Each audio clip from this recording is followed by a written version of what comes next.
नमस्कार बच्चों, आज हम शुरू करेंगे अध्याय 15 जिसका शीर्षक है हिमालय। हिमालय का नाम बच्चों हम सब ने सुना है ना। हिमालय बहुत ऊंचा पर्वत है जिसे हम अपने देश का मस्तक भी कहते हैं। उसकी ऊंचाई के कारण, केवल ऊंचाई के कारण ही नहीं बच्चों, वो हमारे देश का पहरेदार भी है। अब हिमालय पर्वत की ऊंचाई को देखकर या ऊंची चोटी को देखकर हमें बहुत कुछ सीखने को मिलता है, लेकिन और क्या हमें सीख मिलती है कि जैसे हिमालय पर्वत बड़ी से बड़ी चुनौती का सामना अडिग होकर करता है, स्थिर होकर करता है, इसी तरह हमें भी अपने देश की रक्षा कैसे करनी है, बिल्कुल अटल और स्थिर होकर, हिमालय की तरह मजबूती से खड़े होकर।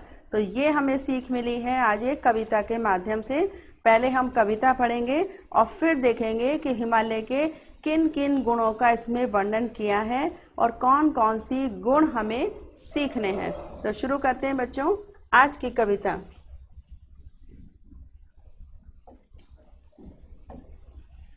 ऊंचा मस्तक किए हिमालय युग युग से है खड़ा हुआ।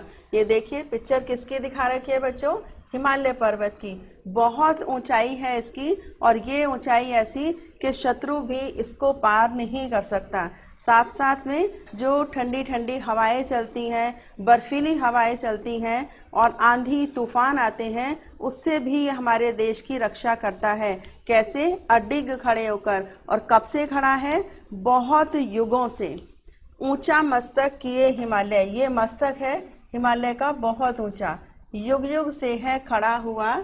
पहरेदार बना उत्तर में, सीमा पर है अड़ा हुआ। ये कहाँ पर है? उत्तर में, उत्तरी भाग में खड़ा है और सीमा पर, देश की सीमा पर अडिग, बिल्कुल अडिग बनकर खड़ा है। शत्रु इसको पार नहीं कर सकता। आंधी तूफानों में इसने सदा अटल रहना सीखा। जब भयंकर आंधी तूफान आते हैं तब भी पर्वत स्थिर होकर खड़ा रहता है, कभी डगमगाता नहीं, अपने स्थान पर बिल्कुल अडिग होकर खड़ा होता है। हिम की ठंडी वर्षा को भी, हिम कहते हैं बर्फ, बर्फ से ठंडी ठंडी वर्षा होती है, यानी जब बर्फ पड़नी शुरू होती है, चुप रहकर सहना सीखा। तो हमेशा चुप रहकर धैर्य के साथ शांति से बिल्कुल अडिग खड़ा रहता है। तो हमें क्या सीखने को मिला? एक तो हमें अपने देश का रक्षक बनना है और दूसरा, बड़ी से बड़ी भी चुनौती आ जाए तो भी हमें दृढ़ निश्चय के साथ अडिग खड़े रहना है, शत्रु का सामना करना है। हम भी पथ पर अडिग रहे नित। इसी तरह जैसे पर्वत, हिमालय पर्वत खड़ा है, हमें भी अपनी राह में अडिग रहना है, अटल रहना है। हिमगिरी का संदेश यही है। हिमगिरी, हिमालय पर्वत हम बच्चों को यही संदेश देता है। जिसमें दृढ़ विश्वास भरा है, नभ तक ऊंचा उठा वही है। जो व्यक्ति दृढ़ विश्वास के साथ जीवन में काम करता है, वो व्यक्ति हमेशा उन्नति के शिखर पर पहुंचता है। जितना ऊंचा हिमालय पर्वत है, उतनी उन्नति के शिखर पर कौन पहुंच सकता है? जिसमें दृढ़ विश्वास होता है, आत्मविश्वास के साथ, जो हिम्मत साहस से किसी भी चुनौती का सामना करता है बिना घबराए। हम भी अपनी राह न छोड़ें। आज हमें इससे क्या सीख लेनी है कि हम भी जो अपनी राह पकड़ लेते हैं, जो निश्चय कर लेते हैं, जो भी उद्देश्य निर्धारित कर लेते हैं, उसमें कभी भी घबराकर राह को नहीं छोड़ना, आगे ही बढ़ते जाएं और केवल एकमात्र ये प्रण करना है, कितनी भी कठिनाइयाँ, कितनी भी बाधाएं राह में आ जाएं, कभी पीछे नहीं मुड़ना। उन्नति के शिखरों पर चढ़कर भारत का यश फैलाएंगे। मन में ये दृढ़ संकल्प करना है कि हम इतनी उन्नति करेंगे, इतनी प्रगति करेंगे कि हमारे देश का यश दूर दूर तक फैलता चला जाएगा। तो आज ये कविता पढ़ने के बाद बच्चों क्या करना है? अपने मन में ये दृढ़ विश्वास पैदा करना है कि हमें भी हिमालय पर्वत की तरह ऊंची चोटी पर पहुंचना है। किसकी? प्रगति की ऊंचाई पर पहुंचना है और दृढ़ विश्वास रखना है, किसी भी परेशानी से घबराना नहीं है। तो ये थी बच्चों छोटी सी कविता जो हमारे मन में जोश भर देती है कि हमें भी अपने देश के लिए बहुत कुछ करना है। अब शुरू करते हैं अभ्यास प्रश्न। सही विकल्प पर सही का चिन्ह लगाइए। पहरेदार हिमालय हमारे देश की किस सीमा पर खड़ा है? उत्तरी सीमा पर। नभ तक ऊंचा उठने के लिए व्यक्ति में क्या होना आवश्यक है? दृढ़ विश्वास। पर्वतराज हिमालय ने चुप रहकर क्या सहना सीखा? बर्फीली हवाएं, हिम की ठंडी वर्षा। खाली स्थान भरिए। पहरेदार बना उत्तर में। इस कविता की पंक्तियों को हमें पूरा करना है। पहरेदार बना उत्तर में,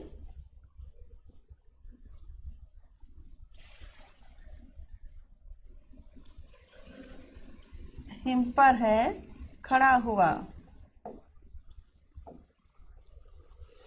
सीमा पर है अड़ा हुआ।